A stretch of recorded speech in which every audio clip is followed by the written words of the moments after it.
Nathan Chuaon beri kado terindah HUT RI, prediksi racikan STY di round 3 kualifikasi Piala Dunia.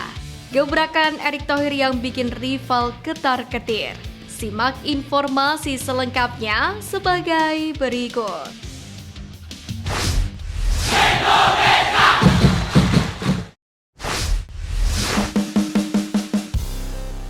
Skuad Timnas mewah, prediksi racikan STY di round 3 kualifikasi Piala Dunia.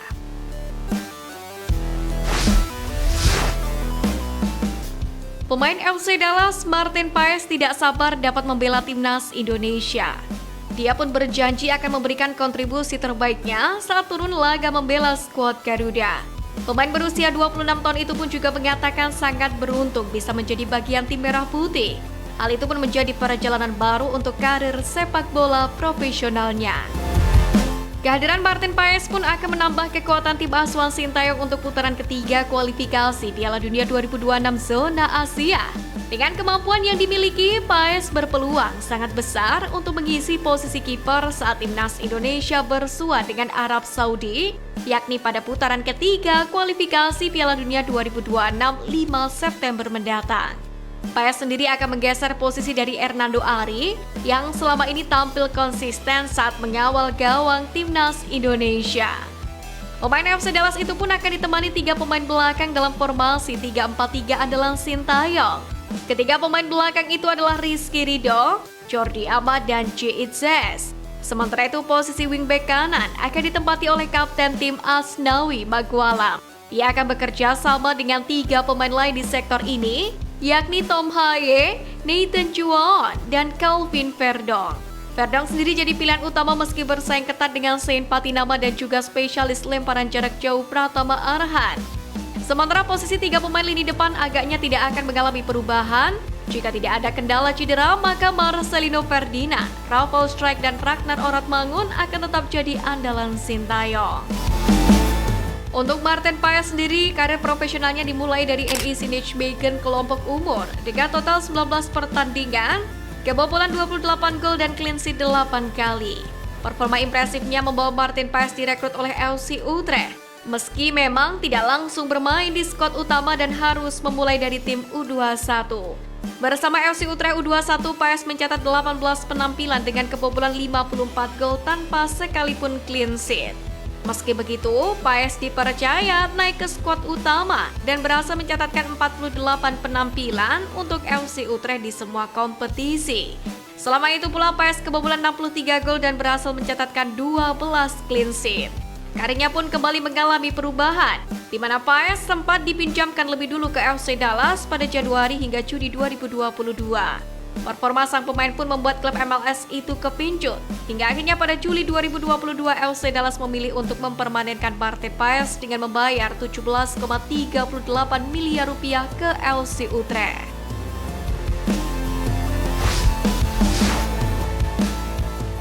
Gebrakan Erick Thohir yang bikin rival ketar-ketir.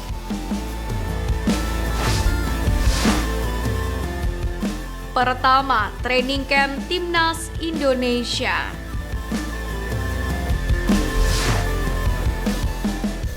Erick Thohir bertekad merealisasikan program pembangunan training center untuk Timnas Indonesia di IKN.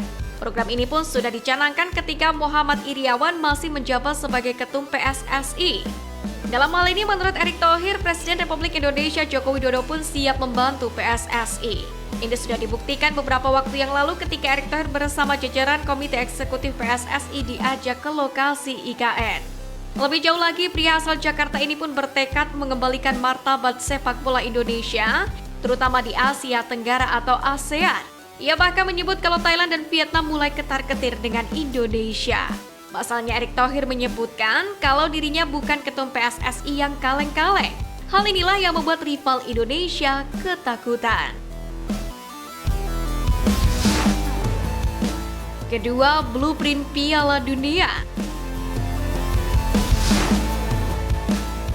Erick Thohir menjelaskan Jokowi meminta PSSI untuk menyusun blueprint persiapan bidding sebagai tuan rumah Piala Dunia tahun 2040-an. Hal ini disampaikannya usai bertemu orang nomor 1 di Indonesia itu pada 20 Februari lalu di Istana Negara Jakarta. Menurut Erick Thohir, rencana itu tidak terlepas dari komunikasi antara Jokowi dan Presiden FIFA Gianni Infantino. Keduanya bertemu dalam kegiatan G20 di Bali pada 15 hingga 26 November 2022.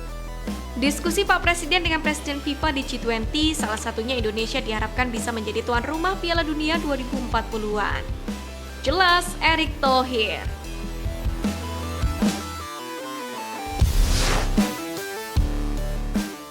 Ketiga, Sarah sehat.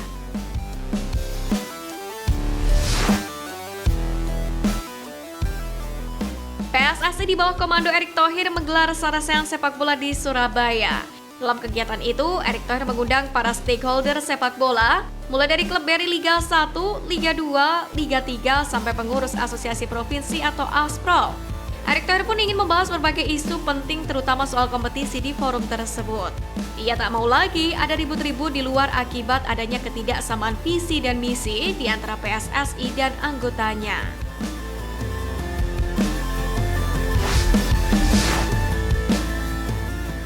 Cetak sejarah di Eropa, Nathan Juaon beri kado terindah HUT RI.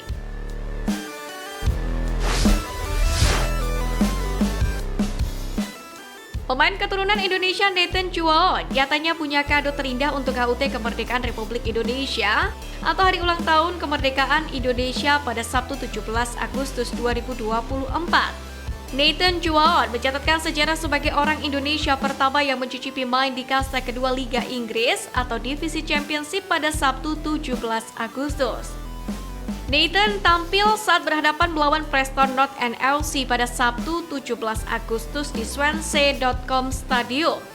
Nathan sendiri tampil di babak kedua. Dia masuk menggantikan Joe Steinman di menit ke-88. Meski hanya bermain 8 menit, namun aksi komplit ditunjukkan oleh Nathan sebagai bek kiri. Ia mampu bertahan dan menyerang salvo baiknya. Bahkan ia mencatatkan satu shot on target pada menit ke-90. Nathan sendiri bermaksud mengirim umpan ke dalam kotak penalti, namun berhasil ditepis oleh kiper lawan duluan. Satu sapuan Nathan di menit-menit akhir juga menggagalkan Preston North End untuk melakukan serangan balik. Media lokal setempat Wolves Online pun memberikan rating 6 untuk penampilan Nathan Juaon. Rating tersebut cukup baik sebagai seorang pemain pengganti. Sementara itu pelatih Swansea City Luke Williams pun merasa senang timnya mendapatkan kemenangan pertama di Championship musim ini. Sebelumnya Nathan Juaon juga sempat dipercaya tampil di Piala Liga Inggris 2024-2025. Ketika itu, punggawa andalan timnas Indonesia tersebut bermain selama 67 menit saat Swansea City berhadapan melawan Gillingham FC. Lebih dari itu, kemenangan atas Preston North End FC juga menjadi momentum baik untuk Swansea City yang akan menjalani pertandingan melawan South Wales, derby melawan Cardiff City pekan depan.